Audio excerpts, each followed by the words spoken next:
Arab executive marries. Obese African woman as a bet, but what happens next breaks his heart. He thought it was just a game. A cruel bet among billionaires, made in a moment of arrogance and pride. Marry the woman no one else would dare touch. Overweight, soft-spoken, African, and far from the world he lived in. It was supposed to be temporary, a stunt, a joke. But what began as a sham marriage turned into something else, something real. And when the truth finally came out, it wasn't just her heart that broke. It was his. Before we begin, make sure to subscribe to the channel, like this video, and turn on notifications so you never miss another story that moves your heart. What you're about to hear isn't just shocking. It's a story of redemption, love, and the pain of realizing too late what truly matters. The air inside the rooftop lounge of the Burj Khalifa was thick with laughter and arrogance. Crystal glasses clinked, jazz played softly in the background, and a group of men in tailored suits and designer watches sat around a marble table overlooking the Dubai skyline. Among them was Tariq Al-Hamdan, 38 years old, CEO of Al-Hamdan Investments, ruthless in business, untouchable in power, and infamous for treating emotions like liabilities. The bet started as a joke, a crude challenge over cigars and whiskey.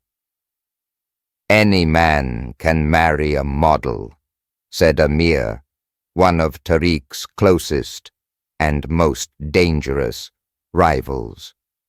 "But would you marry someone no one finds desirable? No titles, no looks, no social currency. Someone like her." He pointed discreetly toward the woman standing alone by the bar.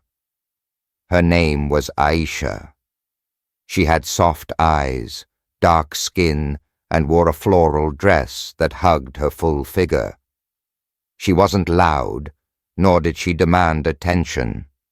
She was simply there, reserved, kind, and completely unaware that her presence had become the center of a joke. Tariq chuckled. "You're saying, marry her. Why would I do that?" "Because you could never," Amir said with a smirk. "You wouldn't last a month." That was it. That was the spark. Tariq's pride, sharper than any logic, took over. He raised his glass. "Watch me. I'll marry her within a week, and I'll make her believe it's real." They laughed, clapped, and toasted. Money changed hands. A silent clock began ticking. The next day, Tariq approached Aisha at the very same bar, dressed not in his usual cold corporate armor, but in a casual linen shirt and the smile of a man trying to be charming. She was shy at first, uncertain why someone like him, tall, sharply dressed, radiating power, would speak to her with such softness. But he was convincing. He asked about her art, her love for children, her dreams of running her own school someday. He listened, and within 5 days he proposed. Aisha, overwhelmed and disbelieving, accepted with hesitant joy. No one had ever looked at her like he did. No one had ever chosen her. They married in a private ceremony in Abu Dhabi. No guests, no family. Just a few staged photos and a forged story about keeping the press away. Tariq sent pictures to the group chat that night. "She's mine now," he wrote, attaching a photo of Aisha smiling in her white dress, unaware that her husband was using her as proof of victory. The money rolled in. The others paid up. Amir said nothing, just sent a smile emoji. But something unexpected began to happen. Aisha, in her quiet sincerity, began to change the air around Tariq. She cooked for him, not because she had to, but because she enjoyed seeing him eat. She kissed him on the forehead when he looked stressed, and gently reminded him to sleep before midnight.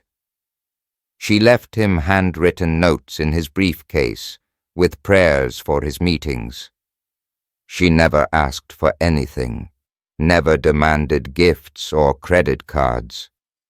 Just presence. At first, Tariq kept his distance. He reminded himself it was all pretend.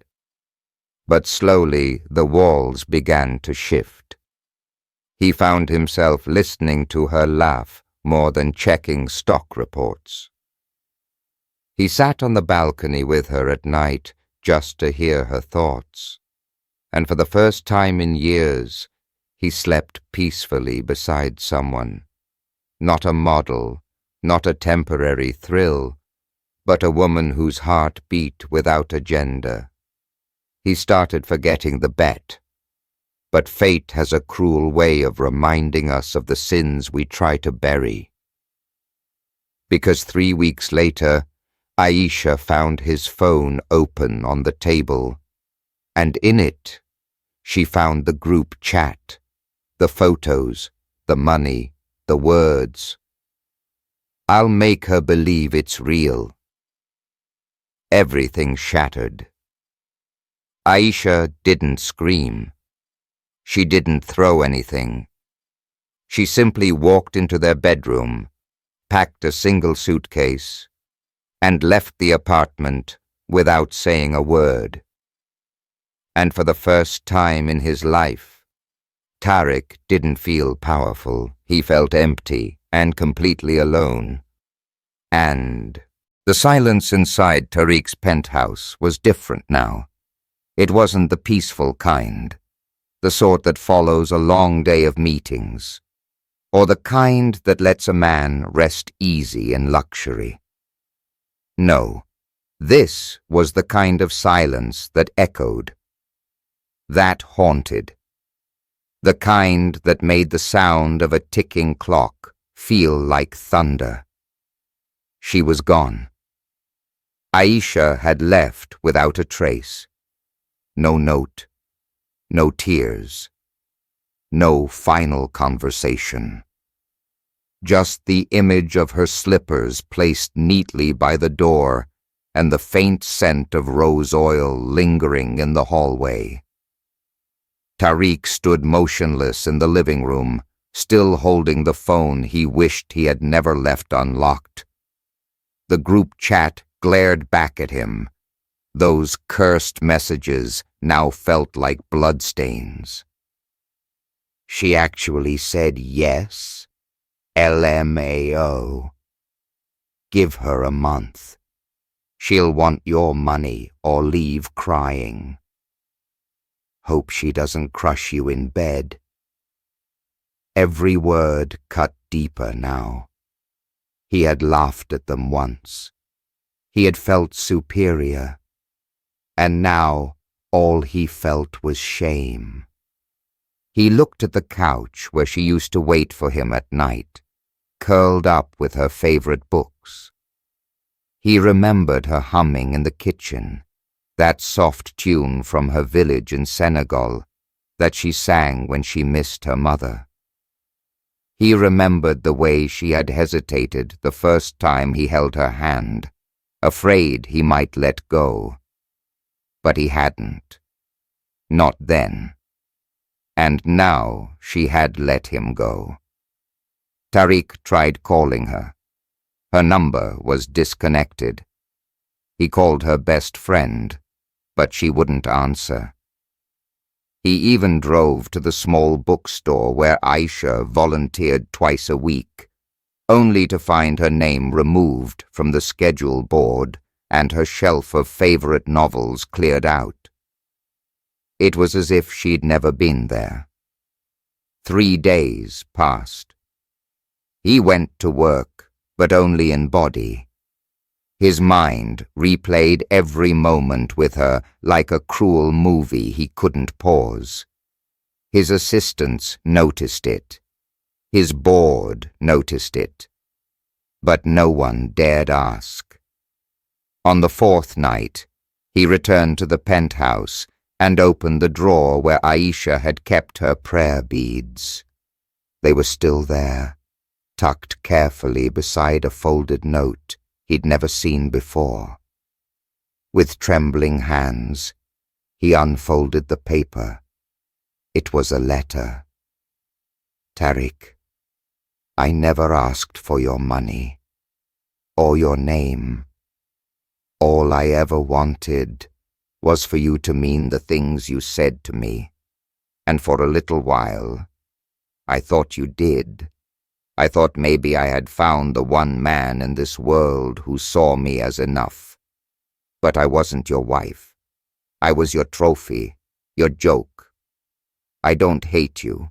I pity you. Because the kind of love I offered, you'll spend a lifetime trying to buy it and never find it again. Goodbye. He folded the note and held it to his chest. And something inside him cracked. For a man who had once closed billion-dollar deals without blinking, Tariq cried like a child.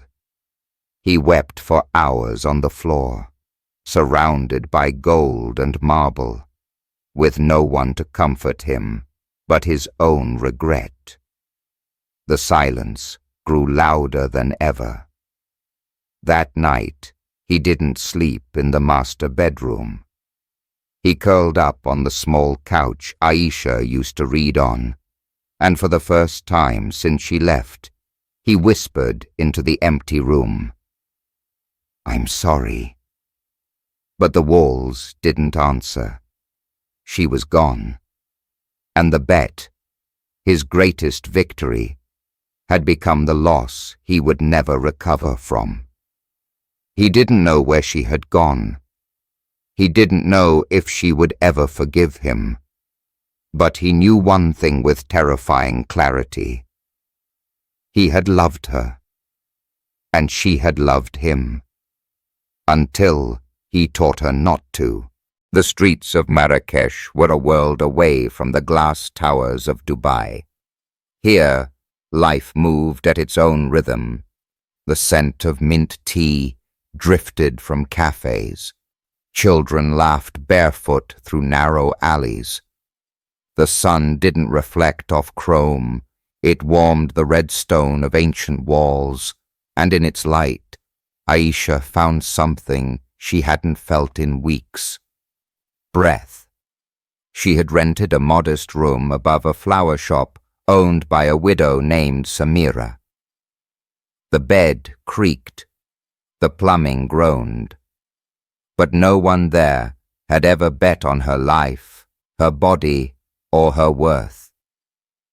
That made it sacred. Every morning, Aisha helped Samira arrange fresh blossoms in woven baskets. Jasmine, lavender, orange blossom. Each scent grounded her in the present, kept her from drowning in memory. And the memories came, especially at night.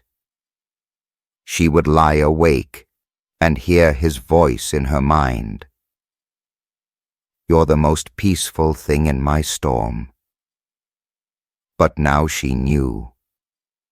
It had been a line, a tool, a part of the performance. Still, her heart warred with itself. There had been moments, tiny, fragile moments, when his smile hadn't looked rehearsed, when he stayed up just to listen to her childhood stories, when he ran his fingers through her curls absent-mindedly while she read aloud on the balcony.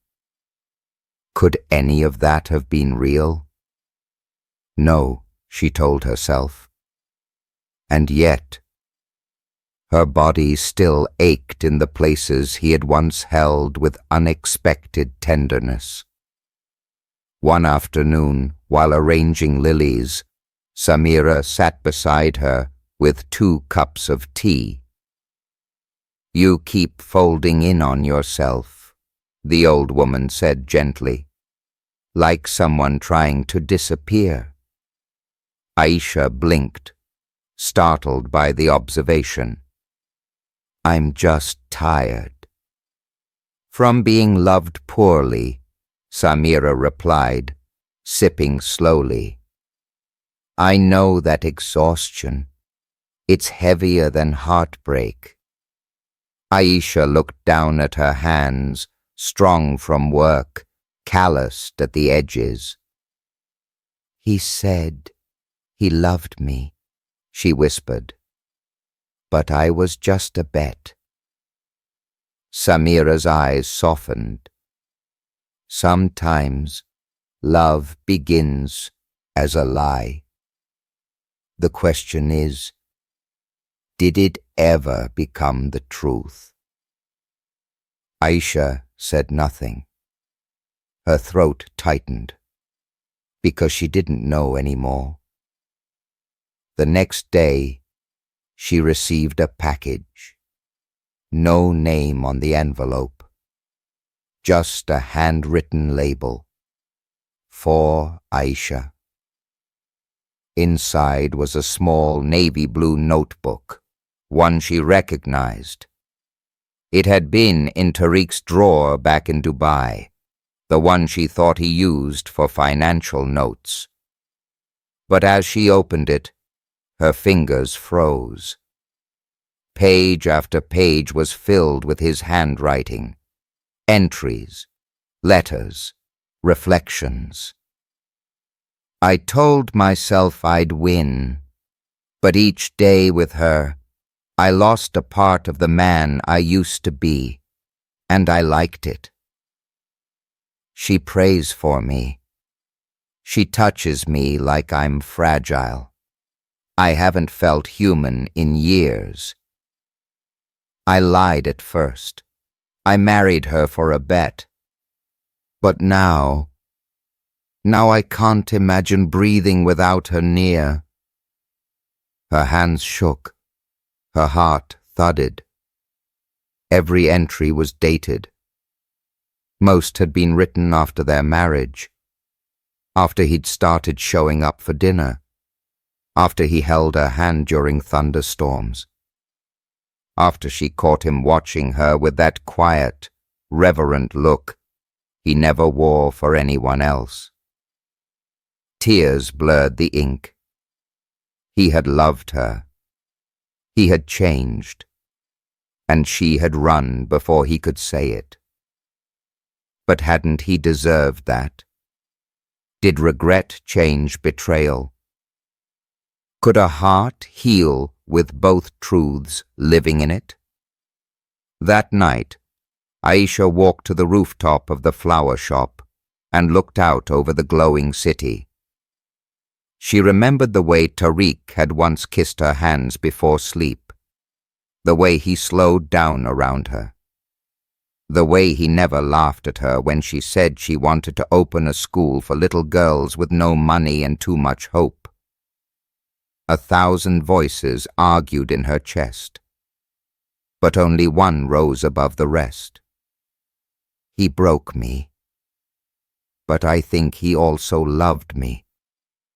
She closed the notebook and held it to her heart, and for the first time since she walked away, she considered going back, not to forgive him yet, but to ask him one question face to face.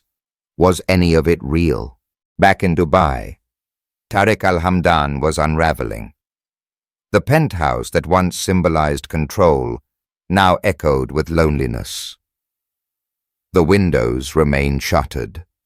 The dinners, once artfully prepared by private chefs, were untouched. His suits hung limp in the closet. He had stopped showing up to board meetings. Missed calls piled up. His empire didn't collapse, but it stumbled, and the vultures smelled blood.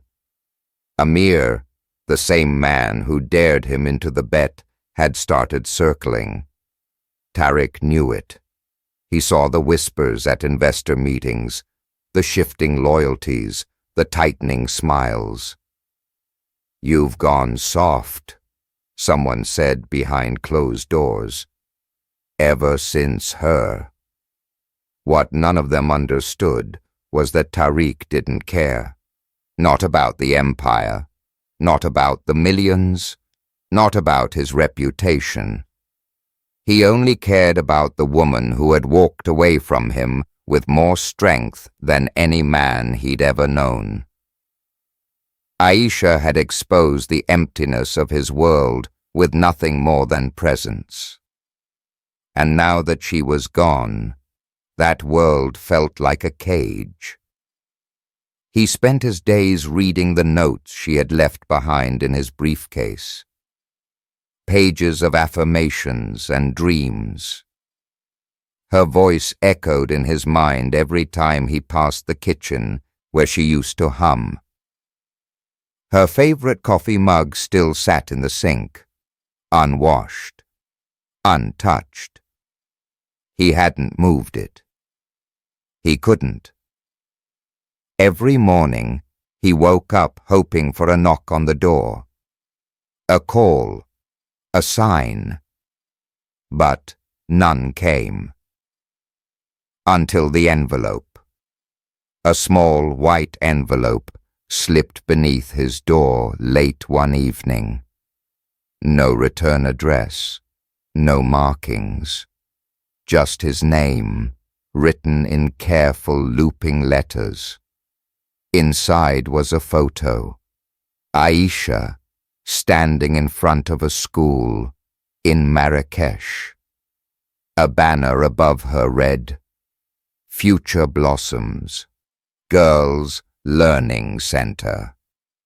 She was surrounded by children, her arms wide, her face lit up with joy. She had opened the school. Without him, without his money, without his help, and he'd never seen her more alive. For a moment, Tariq couldn't breathe. It wasn't jealousy. It wasn't even regret. It was grief. Grief for the man he had been when she loved him. The man she had helped him become, only for him to ruin it with a lie. The phone rang that same night. It was Amir. "Tariq," he said, his voice smug. "The investors are restless. They're considering a vote. You've gone silent too long. We need a public statement, a reset. Maybe another wife to parade around." Tariq didn't respond. "Come on," Amir laughed. "You're Al-Hamdan. You built this kingdom." Tariq stared at the photo of Aisha. "I didn't build a kingdom," he said, his voice low. "I built a prison." He hung up the phone. The next morning, he put on a simple white shirt, no tie, no watch. He stood in front of the floor-to-ceiling mirror, looked himself in the eyes, and saw not the billionaire, but the boy who had grown up being told that love was weakness, that women were trophies, that vulnerability was dangerous. Aisha had proven them all wrong, and he had failed her. But maybe it wasn't too late to start becoming the man she once believed he was. He called his private pilot, booked the jet. "Marrakesh," he said, "tonight." But just as he was about to step out the door, he paused. He looked around the penthouse once more, the marble floors, the high ceilings, the skyline view, and realized none of it mattered. He didn't want to impress her. He just wanted to stand in front of her and tell her the truth, whether she forgave him or not, whether she slammed the door or cried in his arms. He just needed her to know. He had changed. Because of her.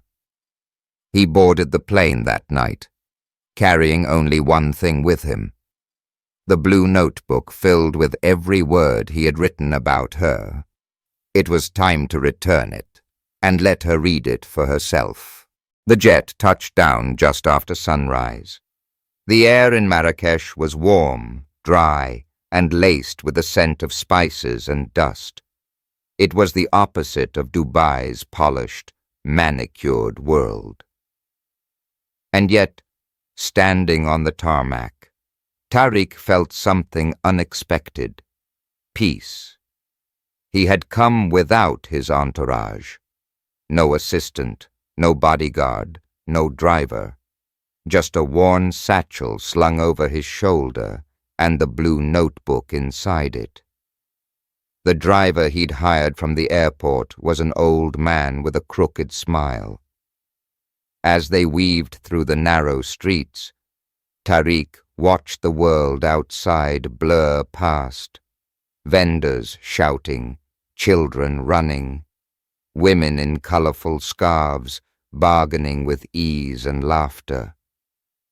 And then he saw her. She was standing in front of a small school building painted in sun-washed colors. The sign above the gate read, "Future Blossoms, Girls' Learning Center," just like the photo. Aisha. She wore a simple dress and a headscarf. She was crouched down, helping a little girl fix her backpack. Her face, God, that face, glowed with life, with purpose. She looked lighter, freer. Tariq didn't get out of the car right away. He sat in the back seat, watching her from behind the window, like a man peering into a life he could have had and lost. After several minutes, the driver turned to him. "You gonna sit there forever, boss?" Tariq managed a small, dry smile. "No, not forever." He stepped out slowly, heart pounding louder than the traffic around him. Every part of him, every arrogant cell that once believed he owned the world, was trembling. She turned. Their eyes met, and for a moment, time didn't just slow, it shattered. Aisha stood up, frozen. The children continued playing, unaware of the earthquake in her chest. Tariq took one careful step forward, holding the notebook in both hands like it was made of glass. He didn't smile. He didn't speak yet. He just waited. She crossed her arms. "Why are you here?" Her voice wasn't cold. It was cautious. "I came to give you this," he said, holding out the notebook. She didn't take it. "Tariq," she said quietly, "there's nothing left to fix." "I'm not here to fix anything," he replied. "I'm not here to beg. I just want to tell you the truth. All of it. And then I'll leave. If that's what you want." She looked at the notebook again. "I wrote about you every night," he said, "even when I didn't understand why, even before I knew what I was feeling. That book, it's not for show. It's the only honest thing I've made in years." Still, she didn't move.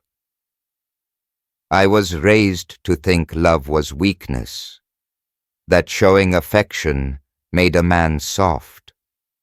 So I wore the suits, closed the deals, took the bets, and I hurt people without blinking." He swallowed hard. "But then you looked at me like I was worth loving, and I didn't know how to handle that." Aisha's lip quivered slightly. "I broke you," he continued, voice cracking. "And it's the only deal I regret." The silence between them was loud. Finally, she stepped forward and took the notebook. Her hands touched his for a brief second, and it felt like being shocked back to life. She didn't open it right away. She looked up at him. "Did you love me, Tariq? Or did you just love that I loved you?" The question struck deep. He didn't answer right away. Then, quietly, "I think I started loving you before I even knew what love was. And by the time I figured it out, you were already gone." Aisha held the notebook tightly. "I don't know what I'm supposed to do with this," she said. "You don't have to do anything," he replied. "I just wanted you to know that even if you never speak to me again, you changed me." She nodded once. "I need time. Take all the time in the world." And then, without asking for more, without leaning in or reaching out, Tariq turned and walked away. He didn't look back, because for the first time in his life, he had done something not for power, not for pride, but for love. Aisha didn't open the notebook until 3 days later. It sat on her nightstand, untouched, like a weight she wasn't ready to carry. Every time she looked at it, her heart fluttered with conflict. Love, anger, confusion, grief. Because even after everything, part of her still missed him. Missed the way he listened without interrupting, the way he stood quietly when she prayed, the way he looked at her when she spoke about her dreams, like she was already living them. But then she'd remember the bet, the humiliation, the lie. Still, that morning, before the children arrived, she brewed tea, sat on the small balcony outside her room, and opened the blue notebook. The first entry was dated a week before their wedding. "I told them I'd win the bet, that I'd make her fall for me. But she smiled at me tonight, not with desire, not with hunger, just with kindness. It unsettled me, like she saw something in me no one else ever looked hard enough to find." Her throat tightened. She turned the page. "She asks me about my mother. No one's asked me that in years. I told her I don't remember much. That was a lie. I remember everything. But I've trained myself not to feel it.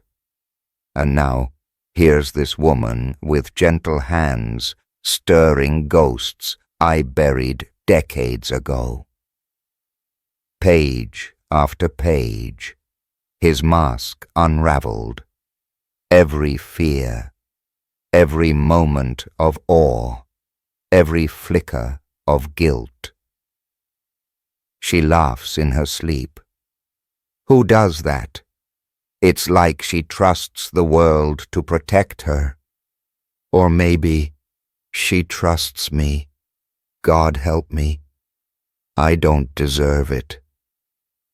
I saw her crying today. She was reading something on her phone, and a tear slid down her cheek. I didn't ask what it was. I just sat next to her and held her hand. For once, I didn't want to fix it. I just wanted to feel it with her. The bet is poison. It started it all. But it's no longer who I am. I don't know how to tell her. I think I've already lost her, and she doesn't even know yet. By the time she reached the final entry, Aisha was crying softly. She's gone. She found out. I deserve it. But God, I've never loved anyone like this. If I could go back, I'd burn the money, walk away from every deal, just to hear her laugh again, just to watch her read with her feet curled under her on the couch. I didn't know what love was until she left. And now that I know, it's too late. The words blurred. She closed the notebook and sat in silence as the morning sun warmed her skin. Her heart felt heavy, but not with hate, with truth. He had broken her, but he had also changed. She couldn't deny that. That evening, after putting the children to bed, Aisha sat at her small desk and began to write. Tariq, I read the notebook, all of it. For the first time, I heard your voice without the filters of charm, ego, or wealth. Just you. And yes, it hurt, but it also healed something. You were honest, not when it counted, but still, eventually. You asked me once if I believed in second chances. I used to. Then I stopped, and now, I don't know, but I do know this. Love is a seed. It needs truth to grow. And now that you've finally planted it, maybe, just maybe, it has a chance. I don't know if I forgive you yet, but I want to try. Meet me at the orange grove behind the school. Friday, sunset. If you don't come, I'll understand. If you do, we begin again. Aisha. She folded the letter and gave it to Samira to deliver discreetly. No names, no promises, just a door slightly cracked open. That Friday, as the sun began to set behind the grove of blooming orange trees, Aisha stood barefoot in the grass, heart pounding like thunder in her chest. And then she heard footsteps behind her. He came. No suit, no chauffeur, just him, in a simple linen shirt, holding nothing but her letter, folded and worn from being read too many times. They stood facing each other beneath the orange trees, the golden light washing their faces in silence. Aisha didn't speak. Tariq did. I'm not here to win you back. I'm here to walk beside you, if you'll let me. Not as a bet. Not as a man trying to prove anything. Just as me. She searched his face, looking for traces of the man who had betrayed her. But instead, She saw the one who had loved her in silence. She reached out her hand, and he took it. Not tightly, just enough. They didn't kiss. They didn't cry. They just stood still, hands clasped, breathing the same air, listening to the leaves above them whisper one truth. Some beginnings are born from broken things, and sometimes love grows back stronger after the fall. If this story touched your heart, subscribe to the channel and leave a like. Share it with someone who believes in second chances and remind them even the coldest hearts can learn to love if someone is brave enough to walk away.